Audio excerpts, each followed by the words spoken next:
வணக்கம். கலைஞரின் குறளோவியம். குறள் எண் 706 மற்றும் 710 வழங்குகிறார் திருக்குறள் பூவை பி. தயாபரன் அவர்கள். மெல்லிய சிற்றலைகள் அசைந்தாடிடும் தடாகத்தில் மேலிருந்து கல்லதும் வீசப்படாமலே திடீரென மேல்மட்டத்து நீர் கலங்குகிறது. எப்படி, எவ்வாறு நிகழ்கிறது? நீருக்கடியில் நீந்தி விளையாடும் மீன்களுக்கிடையே ஏற்பட்ட மோதுதலால் தெளிந்த நீர் தடாகத்து மேற்பரப்பில் ஒரு கலக்கம். அந்த மனிதனின் முகம் அமைதியாக காட்சி தருகிறது.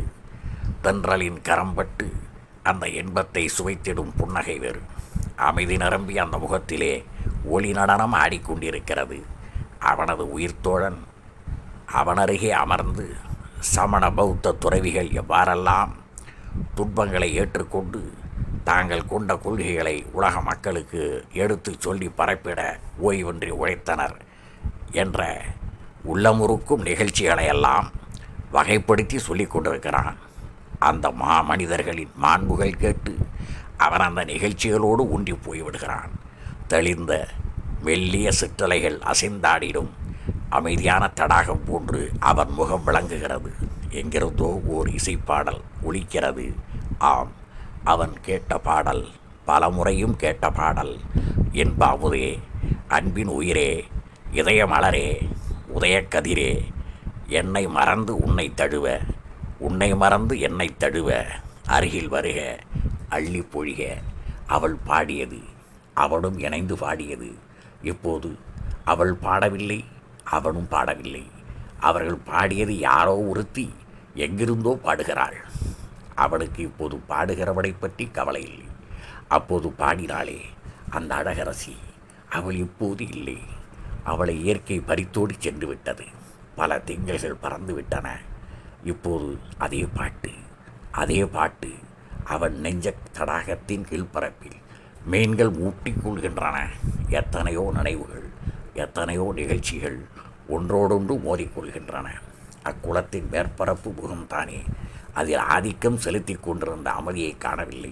கலக்கம், கவலையின் பேரலைகள் நெஞ்சின் அடித்தளத்தில் நிகழ்ந்திடும் போராட்டத்தின் விளைவு. அந்த விளைவு கண்டு நெஞ்சுக்குள் நடப்பதை உணர்ந்து கொள்ள முடிகிறது. நெஞ்சத்தில் ஏற்படும் மாறுபாடு எத்தகையது என்பதை முகத்தின் வாயிலாக எளிதில் அறிந்து கொள்ளலாம் அல்லவா?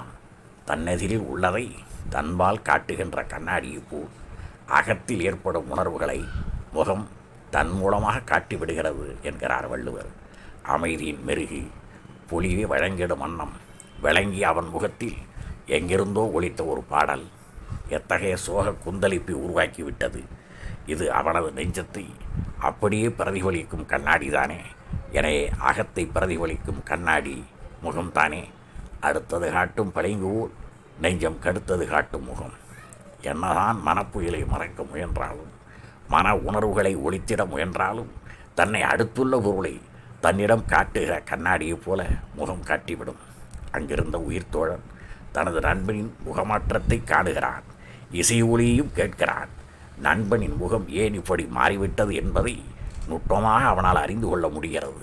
அத்தகைய நுட்பமான அறிவுடையவன் எனத்தக்க அளவுக்கு பிறர் கருத்து என்ன என்பதை, அவர் நெஞ்சில் அலைபாய்ந்திடும் உணர்வு எத்தகையது என்பதை அவரது முகத்தை பார்த்து அளந்து கூறுகிற கோராக இருப்பது எது என ஆராய்ந்து பார்த்தால் அது கண்களைத் தவிர வேறில்லை என்று குரல் திட்டவட்டமாக கண்களின் பெருமையை பேசுகிறது. அகத்தின் மாற்றம் முகத்தில் தெரிகிறது.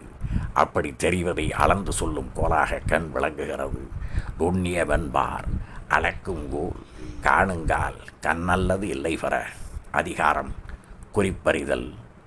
குறள் எண் 6 மற்றும் 10. நன்றி, வணக்கம்.